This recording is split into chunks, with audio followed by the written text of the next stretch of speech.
Jamstalk, als je knokken niet meer krijgt uit je kop. Jamstalk, ouwe hoeren zonder rem op de klok. Jamstalk, voor mijn strijders en mijn vechters pas zinnen. Ga lekker zitten en laten we beginnen met de Jamstalk. Jamstalk, I'm here with Dayche Coeriel. Did I say it correctly? Yes, yes. Brother, do you have a nickname or? The Caribbean Nightmare. Okay, so we coined that today. That right hand, just the precision on it was insane. Thank you very much. And yeah man, het was gewoon goed. Yeah, it's what we practice, you know, what we practice every day. And emotions aside for a second, he was going kick for kick with you. What was the game plan? Were you going to strike with him the whole time? Wat de gameplan was, is ja, gewoon met hem zeg maar strijken en wachten tot dat hij breekt en dat hij die takedown gaat forceren. En het is niet eens zo ver gekomen. Yeah, so our objective was to strike with him, stay on the outside, hit the calf, hit the body because he has a long guard, and as soon as he's exposing the takedown, we're going to break him because our jiu-jitsu and ground game is phenomenal, and we train that every day, and it didn't even come that far. Because you have a background in kickboxing, of course. Yes. And do you ever miss that game, or is it fully now MMA? Oh, it's fully MMA. Kickbox,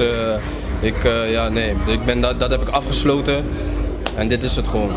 Yeah, so the kickboxing career, we finished it, and now it's just time for MMA. And our goal is to get to the UFC. And that's where the call out for Jano came as well, I guess. Of course, yeah, of course. Do you know him from before, or?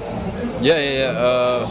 Ik ken hem van tv, gewoon van gezien op tv en op social media en dat soort dingen. Dus ja, vanuit daar. The last time I saw him, he was fighting in like some Germany or something. Did you guys see that as well? I saw it. Yeah, I saw it. Yeah, it was impressive. It was okay. Yeah. But you're obviously gonna take it to him next time, of course. Yes. Any message for your fans, brother? Super veel love en liefde naar mijn fans en supporters. Supportersfans als één, snap je? Dus, ik hoop dat jullie gewoon door blijven supporten en die liefde showen. So thank you for all the supporters. Much love to everybody supporting our journey. It's a difficult road that we're on, you know, but like with the support of you guys, we can climb all the way to the top. So hopefully you guys will keep standing behind us, and yeah, we're gonna go all the way to the top. Last question, obviously there was some emotions, I overheard you guys talking about it, so I won't go immediately into the same question, but what would you say, how can that be handled differently in the future, where maybe, you know, there's less talking on Instagram or whatever? Yeah, it's part of the game. Er wordt gesproken, wordt groot gepraat op Instagram, ja. Je moet erachter blijven staan en het is menselijk om zo te reageren. Dus ja, mijn excuses daarvoor. De rest gaan we gewoon door. So first of all, our excuses for like the emotions. You know, the emotions are normal. You know, when you're fighting on this level and you're training so hard, and there's like a lot of talk back and forth on Instagram, like he's gonna do this, we're gonna do that, and of course, there's emotions, like we're happy, but there's never no disrespect. You know, like we respect the team, we respect where they come from, and yeah, we wish them much luck in the future. Thank you, bro. Thank you.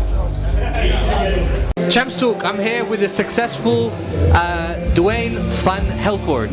Perfect. I couldn't pronounce it any better myself. What was perfect was that right hand. Let's talk about that. Yeah, thank you. We've been working hours on that right hand, and it finally paid off. So it was great. I mean, in terms of the mechanics of the fight, I mean, I heard CCA, Gracie Baja, and I was thinking, okay, this is going to be grappling, but you didn't engage. No, it's because like I've been kickboxing for like since I was 14 years old. So I've been kickboxing a really long time as well as I'm doing jiu-jitsu, you know. So, but I always feel really confident on the ground. But I know this guy was shorter than me, and I know he had like a bare knuckle background, so I was really trying to just see for myself how I was gonna team up with a guy with like a boxing, with like a bare knuckle boxing background. So yeah, we worked on that, and I like my plan B was, okay, when I get smashed in the face too hard, just gonna get the takedown and then work my game there. So yeah, that was plan B. So nice and simple then. I wonder what are the other option? Yeah. How will you celebrate? Just really easy. Yeah, I like my wife and kids are they are back home. So when I get back, I'm gonna give them like a big hug and like tell them that Daddy is home again. And tomorrow morning I'll be back at the gym at 7 o'clock just to give some privates. And I'm always working, always busy with like the sport, and I just love to do it. Like I really fight for fun. That's the thing. That's amazing. Yeah, because I'm 39. Like I don't want to make like a big career out of it anymore. Like I way past that. Especially due to COVID, that really messed up my plans, you know. So after that, I had like really peace with it, and I'm like really focused on my own athletes. I have some amazing athletes in the gym, so yeah, I'm super confident with that, and I just like to just fight every once in a while, you know. Oh, you seem like a man who's very after a fight. You seem very content, very at peace. Is there any message that you'd like to give to your children, to the fighters that you're training? Any words of it? Like I think when your mind is in the right place, you can do whatever you want. Like if that's the most important thing with fighting. That's what I learned over the years. Because when I was like in my 20s, I wanted to train hard every day, go hard every training. And that eventually didn't brought me to where I wanted to be, and I never enjoyed the path going into it. After that, I made a step back from fighting, and at the end of my 20s, I came back into the fight game with my mind in peace and doing everything more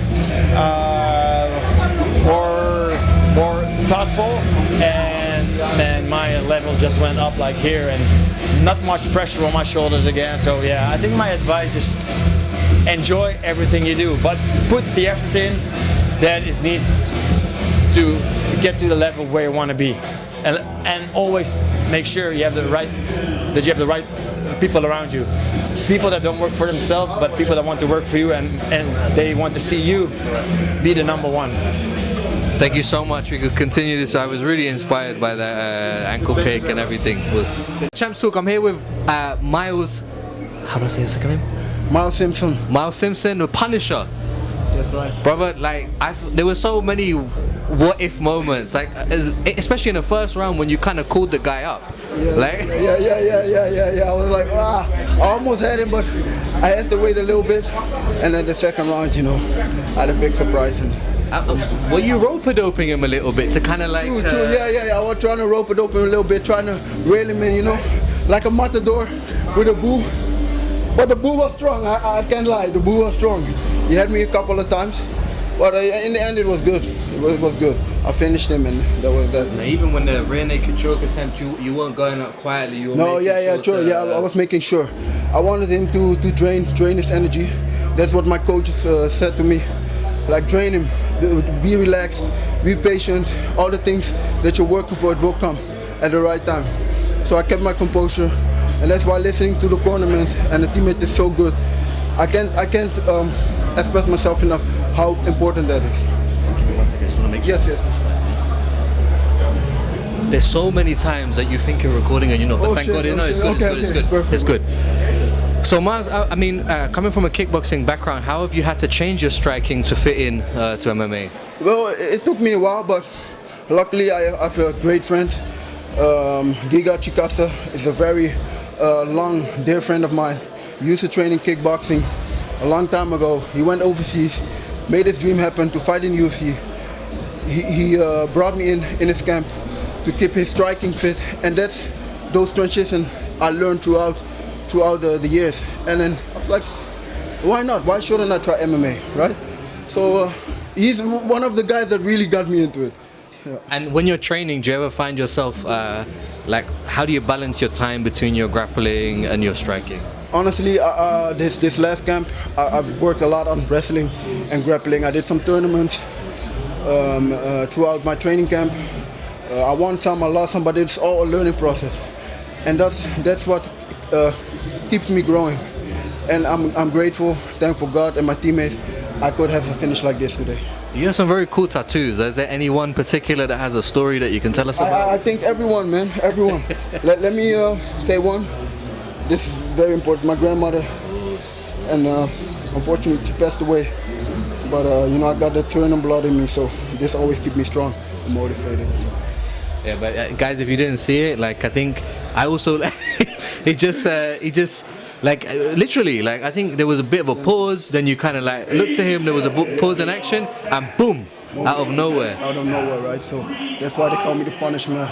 I do some things out of nowhere and strange things, but godfully, and thank to God I make things happen. So Thank you, brother. Appreciate it, man. Jamstalk, als je knokken niet meer krijgt uit je kop. Jamstalk, ouwe hoeren zonder rem op de klok. Jamstalk, voor mijn strijders en mijn vechters pas zinnen. Ga lekker zitten en laten we beginnen met de Jamstalk.